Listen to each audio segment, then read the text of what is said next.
ஜென்மம் தாண்டி ஒன்ன தோளில் தாங்கணும்.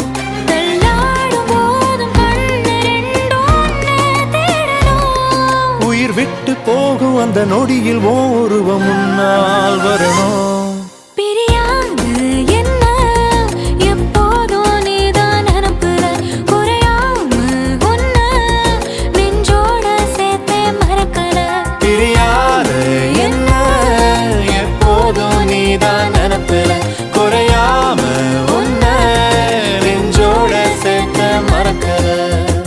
ஏதேதோ ஆசை நெஞ்சில சொல்லத்தான் தெரியல, உன்னால கண்ணு தூங்கல, எதுக்குன்னு புரியல.